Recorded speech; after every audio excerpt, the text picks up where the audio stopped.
I was very eager to read Absolute Martian Manhunter for a few reasons. First, Martian Manhunter is one of my favorite mainline members of the Justice League. Another what is I was very intrigued by the concept of taking a character who, in the mainline universe, is on par with Superman in strength, and making him this sort of ethereal and more psychological kind of being.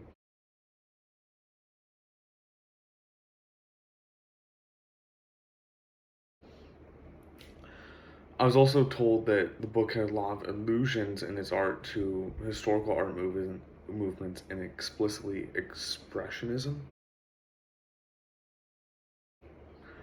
And finally, after reading his Ultimates run, I was ecstatic to see more work from Dennis Camp, and I am not disappointed by Volume 1 of Absolute Martian Manhunter at all.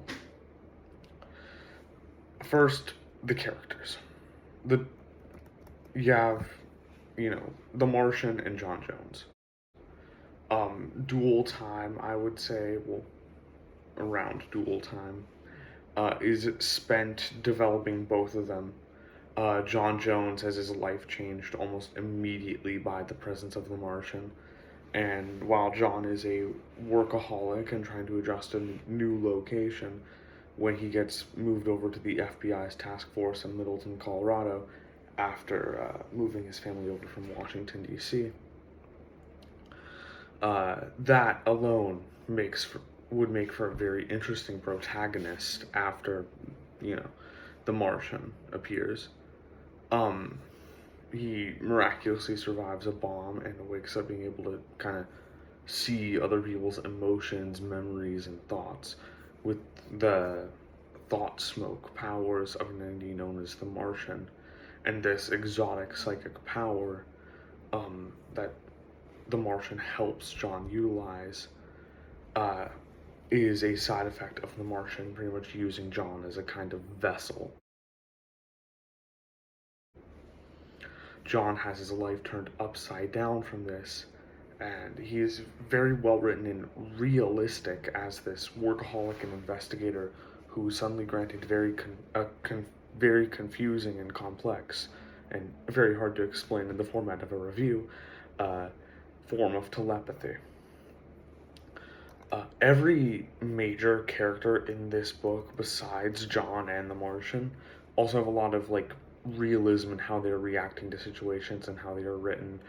John's family and his wife Bridget and son Tyler are given time and how they can, well, in the book to see how they react, uh, figuring out that something is wrong with John that they kind of get a little bit of an answer to in issue 6.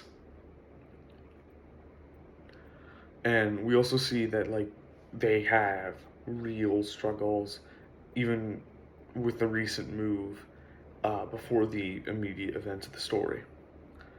The White Martian is the antagonist of the first volume, and it is where the connection to the lore of the Absolute Universe is kind of direct. And there are some heavy spoilers involving that, so I'll leave you to find all that out for yourself when you pick up the book. The first volume is this very interesting mystery that has this message kind of behind it. The villain, White Martian, takes the negative memories of regular people and uses it to turn them into killers. And yeah, it manipulates the fears and bigotries of people in order to make them harm other humans. Its main goal is really to eradicate humanity, and that's not really spoilery because the second we learn that the White Martian exists, we're told.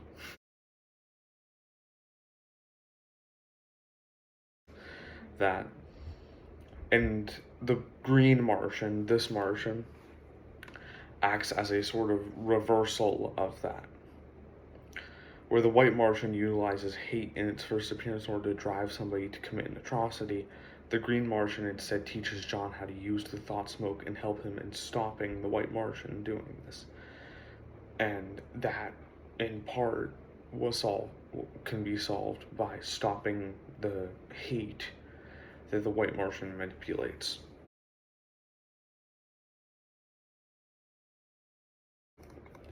An example of how the book blends what can be vaguely called detective work as well as its psychic plots of exploring what exactly the Martian is able to do and how the Martians are able to manipulate the memory of humans is in the third issue, where John takes the time trying to find the next target for arson attacks that the White Martian is possessing people to commit, while the Green Martian theorizes that White Martian is attacking things considered homes.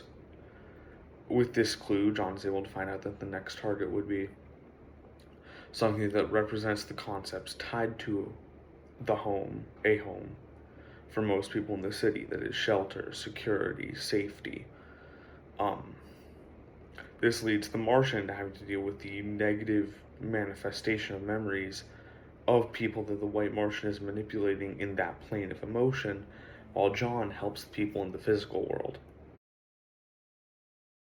Dennis Camp masterfully integrates these two kind of aspects in the book, as well as the message in the book in the issues, and that's what kind of leads me to recommend this. It is a story of how even the divisions of identity in life, amongst all that, all it really takes are good memories to reunite and remind people of what can be if people are able to strive for a better tomorrow.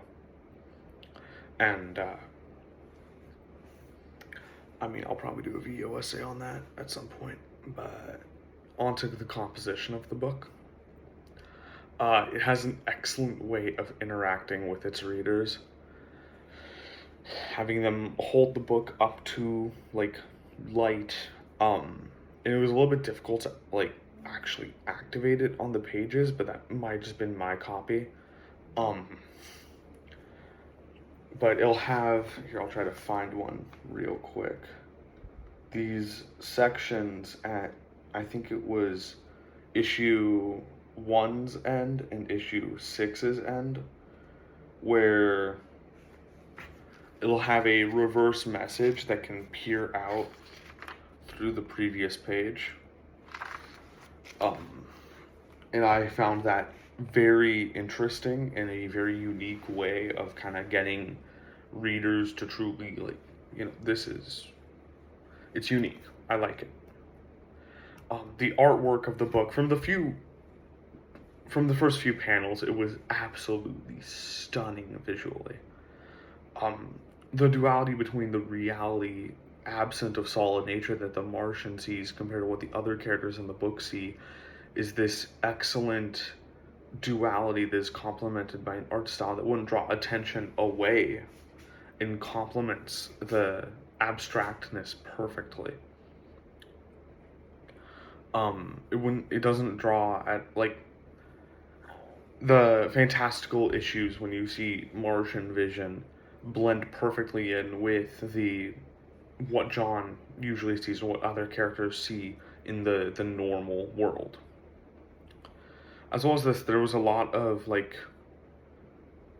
allusions and symbolism towards different art movements that I looked into before, like I mentioned before, expressionism and different art historical movements when it comes to art. And this is pretty much an ad for, well, not an ad, but it's very abstract. And in the Martian's view of the world, you really see that lack of solid, I guess is the best way of saying it. It's very difficult to describe. But it is beautiful. It is stunning, I would say.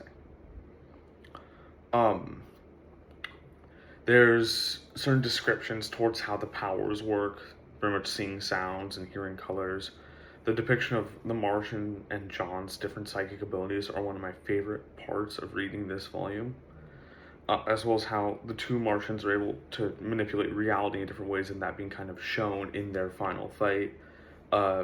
mild spoilers for that, where they're able to take abstract concepts, ideas, and formulas that don't even exist yet from the memories and nightmares of the people in Colorado and use them to manipulate the minds of the town. But in short, this book is very, very unique. I could talk about this for hours, and I might end up doing a video essay on it at some point. But it is amazing and stunning, and I recommend you pick it up.